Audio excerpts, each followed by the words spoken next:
Bueno, estamos con el señor Carlos Ghosn, quien es el CEO de la Alianza Renault-Nissan, aquí en el marco del Foro Económico Mundial en Davos, Suiza. Queremos agradecerle mucho que tome esta entrevista. Mr. Ghosn, thank you for accepting this interview. How would you describe the current characteristics of the car industry, specifically in the emerging markets? I think in 2015, the global car market has grown modestly, 1%, and we are expecting in 2016 this modest growth to continue. It should be something between 1 and 2% growth. So overall, the market is still healthy, even though you have a lot of discrepancies between the different markets. Obviously, there is a lot of challenge in emerging markets. Some of them are doing well, like India, like China. That in 2015 ended up in China with a market that has grown 5%, and we think this will going to continue in 2016, even though there would be a lot of volatility. Mexico has done tremendously well in 2015, and we think this will continue also in 2016, thanks also to the decision of the government to limit the import of used cars and favor the local industry. On the other side, you're going to have two tough markets, Russia and Brazil. Unfortunately, will be declining next year. The only question is how much this decline will be. Europe?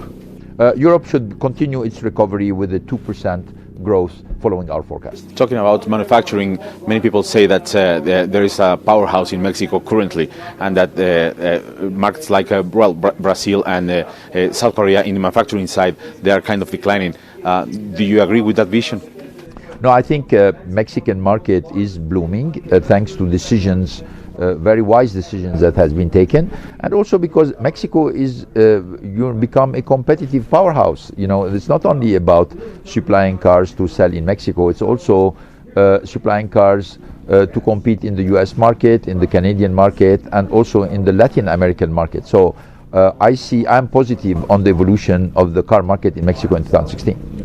What about what we listen to everyone in the world? What happened to Volkswagen? What's the lesson for the car industry about that? Well, the lesson of the car industry is obviously the most important thing you have is the trust that customers across the globe have in your brand.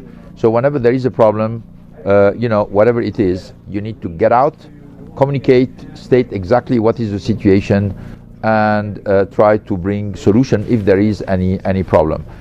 This is a lesson for all car makers. Be transparent, establish the situation, and frankly it's not always easy because there's always a lot of confusion because our business and our product is a complicated product, particularly when it comes to emissions. But nevertheless, you have to do this effort to explain what's the situation, bring the solution as soon as possible, but at the end of the day, this is about the trust of the consumer, and that's exactly what you don't want to lose. Some people say that this happened because of, this greedy strategy of just becoming the number one in the world. Would you agree to that? Well, I will not comment on the strategy of a competitor. You can understand that. But what I say is, no matter what is your strategy, and I can understand that some companies want to have aggressive strategy, no problem, but being extremely open and reacting very quickly and very honestly to the problem you're facing is the best response. Mr. Ghosn, I've just spent a few days in Las Vegas with all these CES and all the technology companies, and many people were talking about the autonomous car. What's the expectation the world should have in the autonomous car? Well, I think autonomous cars are going to be really widespread because they have, for society, a huge advantage. The first advantage is about safety. 93% of the accidents on the road are due to human interaction with the car. So if you reduce this human interaction, you're going to reduce the number of accidents. So this is a huge advantage. On top of this, autonomous cars are going to allow people with impairments, no matter what is this impairment, to continue to drive. So we see a lot of advantage in terms of the time in the car is going to become more pleasant, driving a car is going to become more productive, a lot of things. Our perspective is that this technology should be widespread by 2020.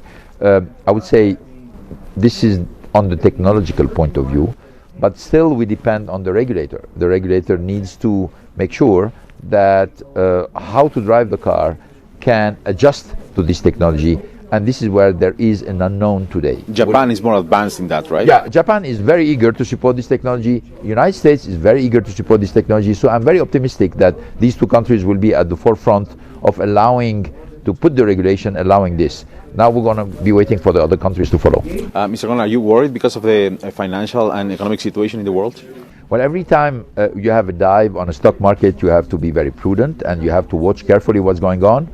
This being said, when I look at the fundamentals of the economy in terms of cheap energy price, cheap cost of commodities, low interest rates, availability of technology, fundamentally, I think this should be a short-term volatility and we should resume growth hopefully sooner than later. How do you see the Mexican government doing its work in terms of a macro environment? I'm extremely positive on Mexico, and frankly, I have a scorecard in Mexico which allows me to be optimistic, being the largest car manufacturer in the Mexican market and the larger exporter from Mexico to the rest of the continent, whether it's north or south.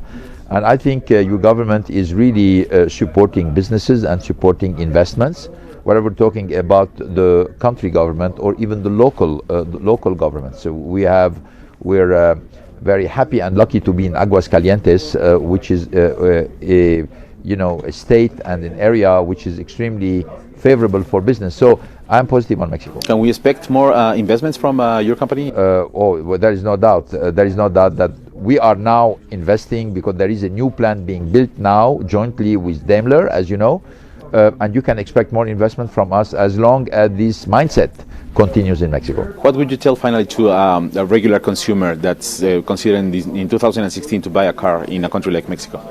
Oh, I mean, buy Nissan. Why? That's it. It's very simple, because it's a leader.